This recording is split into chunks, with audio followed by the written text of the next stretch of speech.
Thank you for viewing this webinar. Presenters today are Battle Creek Community Foundation staff Jennifer Van Valkenburg, Senior Program Officer, and Kira Hill, Program Officer.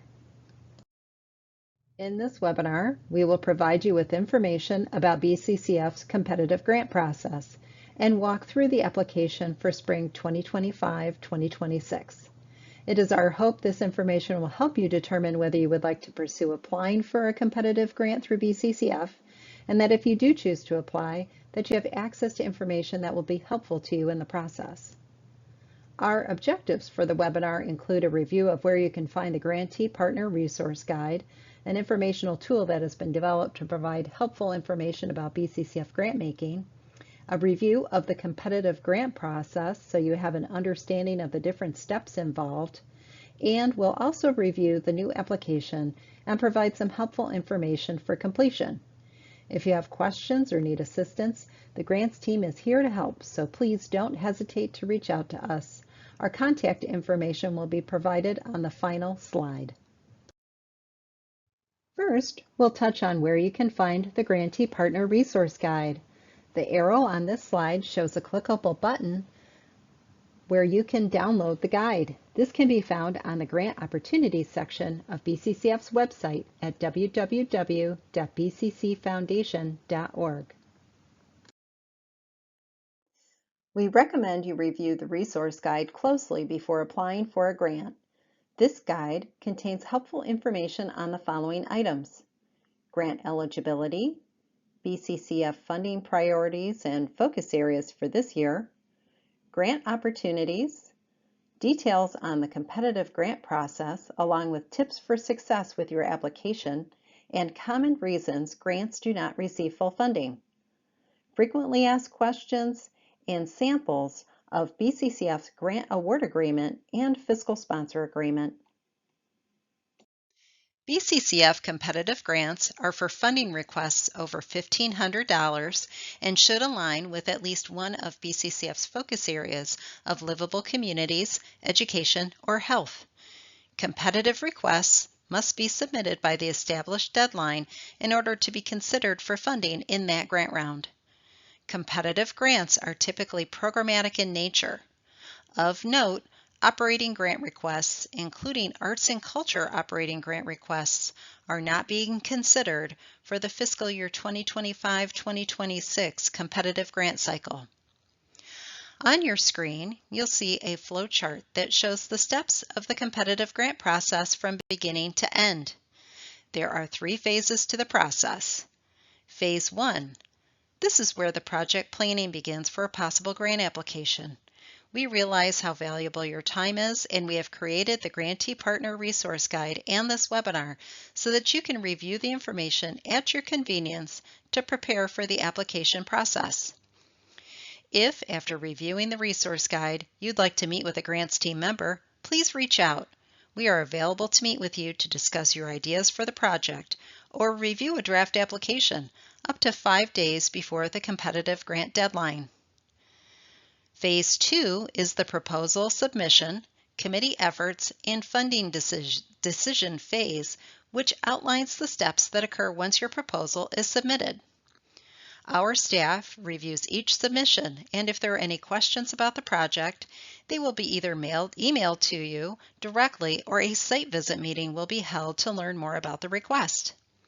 Competitive grant requests are reviewed for funding consideration by committees made up of community volunteers, and BCCF staff team's role is to act as a liaison between the committee and the applicant. Any additional information along with the application will then go to the committee review stage, where grant-making committee volunteers will meet to discuss the merits of each request and make funding decisions. The request then enters into Phase 3, which is the award notification and grant payment portion of the process. You'll be notified by an email generated by our grants management system that your award notification letter can be found in your organization's profile in our grant portal. This letter will include the amount of your award and a notice to complete the grant agreement contract. This is an agreement form that needs to be completed for BCCF competitive grants. The grant agreement details BCCF award requirements, and a sample of what it looks like can be found in the Grantee Partner Resource Guide, and it's also on our website. The grant agreement will be assigned in the follow-up section of the request in the grant portal, and it will include a link where the agreement can be downloaded, printed, and signed by your organization's leadership. Then the scanned agreement can be re-uploaded into the system and submitted through the portal.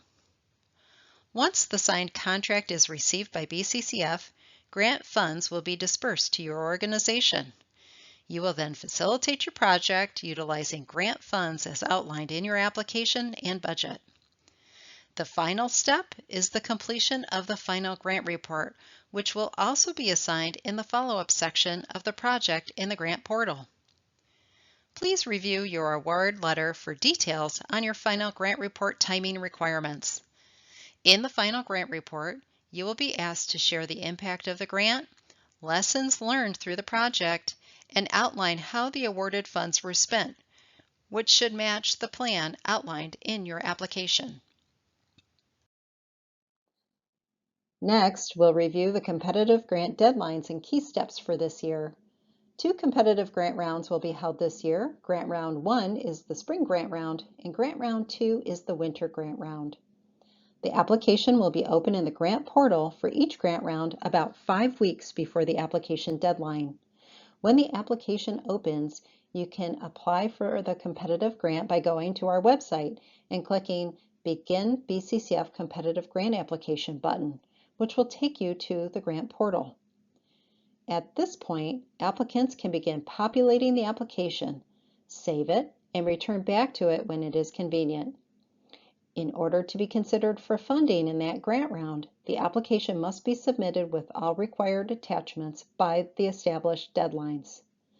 The deadline for the Grant Round 1 is April 9th by noon, and for Grant Round 2, it is October 8th by noon. Follow-up questions will be emailed or site visit meetings will occur the second full week after the deadline. For the first grant round, this activity will occur during the week of April 21st. And for the second grant round, this activity will occur during the week of October 20th. Grant review committees meet to review applications in mid-May for the first grant round and in mid-November for the second grant round. And following that, award notifications will be emailed announcing funding decisions. Those receiving funds will then complete the grant contract, and once BCCF receives it, award funds will be distributed. For the first grant round, the earliest funding could be dispersed is by the end of May.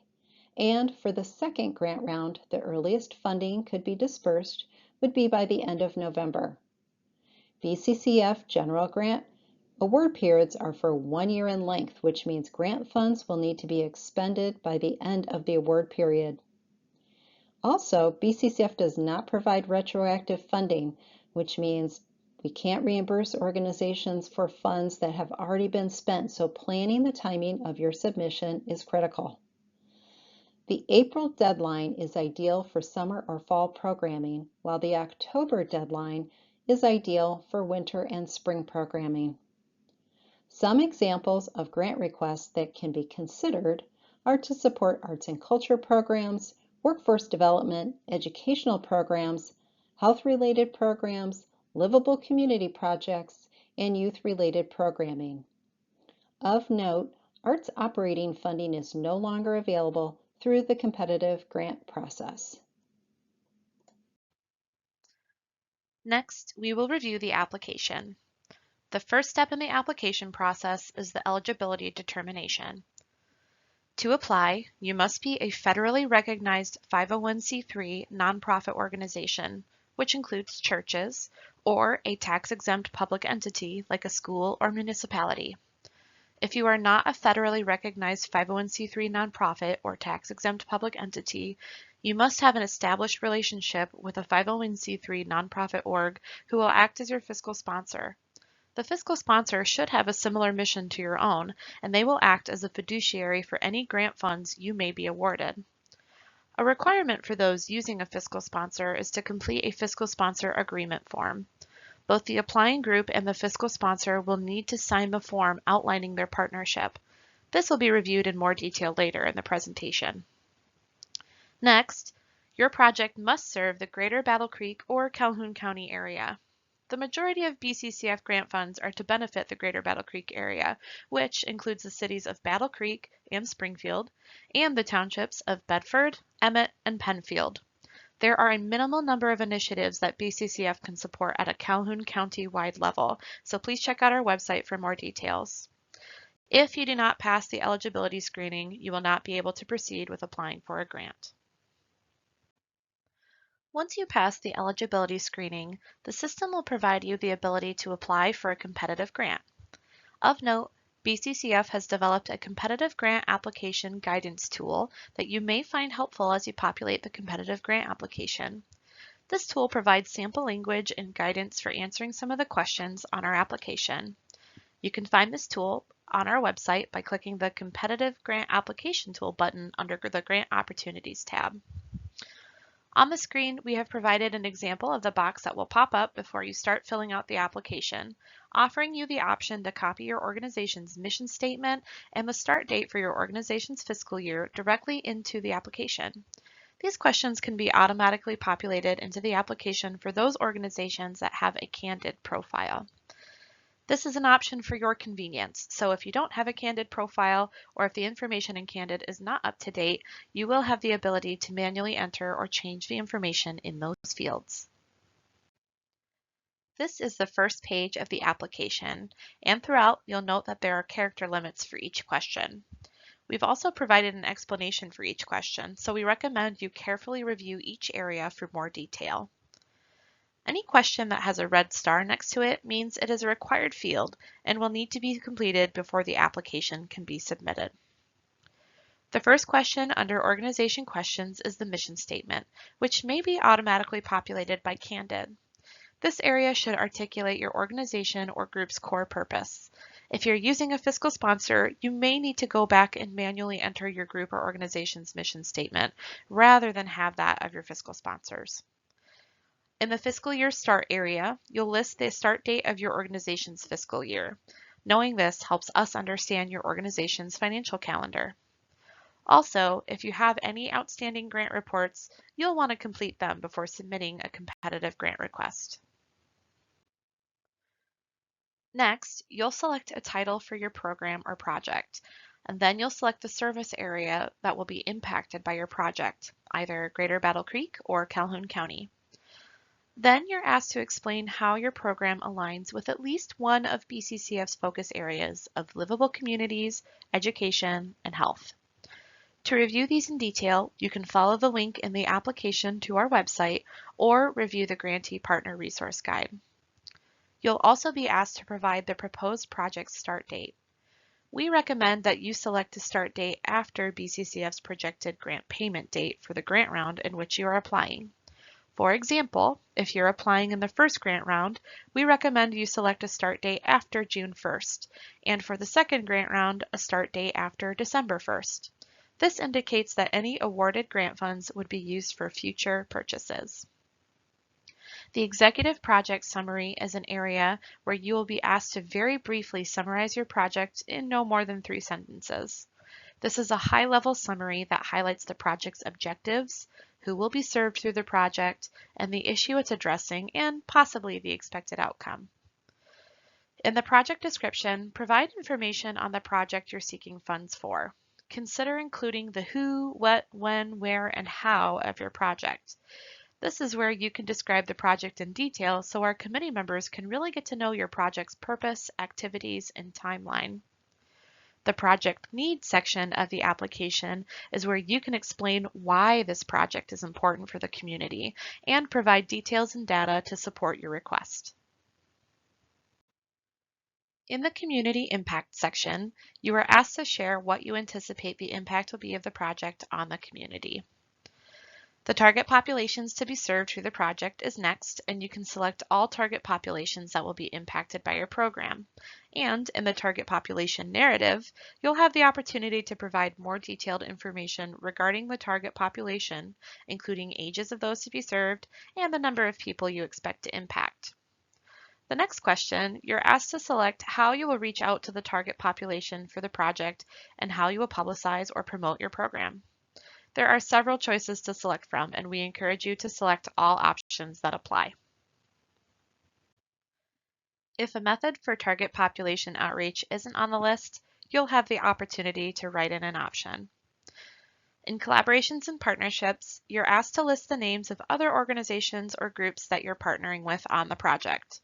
Also, please indicate other organizations that may be doing work similar to your project in the community. If you are or aren't engaging with them, please explain why. In the evaluation section, there are several options for you to select from on how you'll evaluate the proposed outcomes of the project, and you can select all that you will be implementing. If there's something that you're planning that's not on the list, you can share that detail in the next question. Next on the application is the financials section. This is where you'll list all the costs for your project, financial support you're planning, and specify the detail for what you're requesting BCCF to support. This part of the application can feel tricky, so for more guidance on completing this section, please check the Competitive Grant Application Guidance tool on our website. The first question is for the total project or program cost. You'll input the total cost of everything it takes to operate the project or program for the year. This area may be more than the requested amount you are asking BCCF to support. The request amount is the amount of money you are asking BCCF to fund in support of the project. This area might be less than your total project or program costs. Under BCCF Funding Request Detail, we ask you to list the expenses that BCCF grant funds would support for the project. This could include things such as program materials, venue rental, and other expenses that support the project. The total amount in this section should match the amount that you are requesting BCCF to support in the previous question.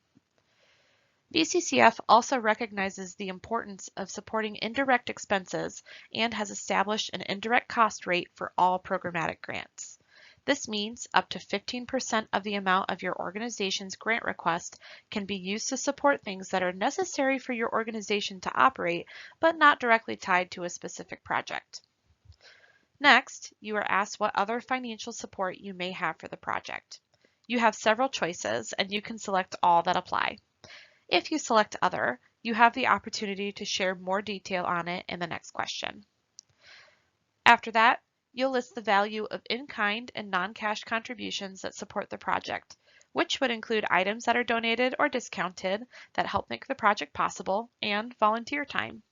These amounts will be estimates and will highlight the amount of the support that is being put towards the project. Next, you can select from a list of options for how you plan for the project to be sustainable beyond the Community Foundation's support. It may be that a few of these options are relevant to your program or project, so we encourage you to select all that apply. Then you are asked to select from a list of options to share what your organization would do if the project received partial or no funding from BCCF. If there's not something that seems relevant to you, you can select Other and populate your answer in the next area. BCCF is no longer utilizing a standard project budget format. Instead, applicants may attach their own organizational project budget that highlights revenue expenses and in-kind contributions in support of the project that they're applying for funding for. Attaching a project budget is not required, but it is recommended, and it should reinforce the information you've already listed in the application. The next section is regarding a fiscal sponsor. If you do not have one, you will answer no, and you will move on to the next section of the application. As a reminder, you do not need a fiscal sponsor if you are a federally recognized 501c3 nonprofit organization, which includes churches, or a tax-exempt public entity like a school or municipality. If you are not using a fiscal sponsor, the next two questions won't appear, and you'll proceed to the next section. If you are using a fiscal sponsor, you will have answered yes, and you'll proceed to answer the fiscal sponsor additional information. A fiscal sponsorship agreement will need to be completed.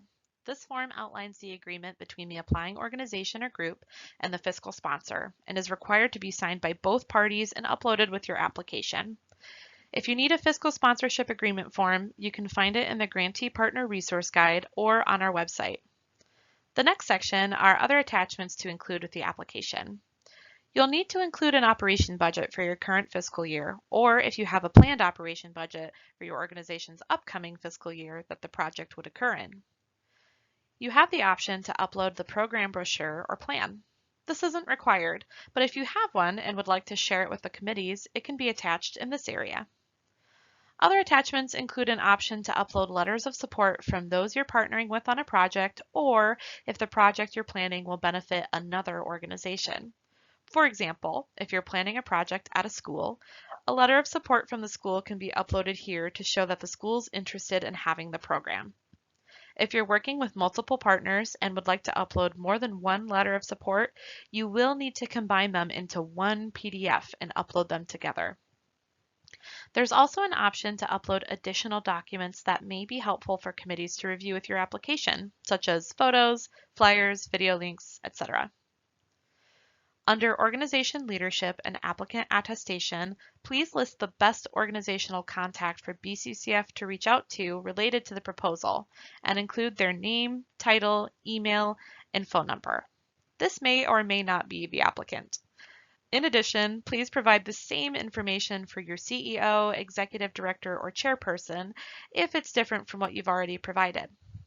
Lastly, you'll see an applicant attestation statement that indicates that by submitting the grant applicant attests that to the best of their knowledge, the information included in the proposal is accurate and complete and is being submitted with full support of the organization's leadership. Once you have completed all of the required fields, the system will allow you to submit the application. This concludes our review of the competitive grant application. Thank you for reviewing this webinar. We hope it's been helpful. If you have any questions, please don't hesitate to reach out to our grants team members. Our contact information is listed here and can be found on our website at bccfoundation.org. Wishing you a wonderful day and the best of luck on your grant application.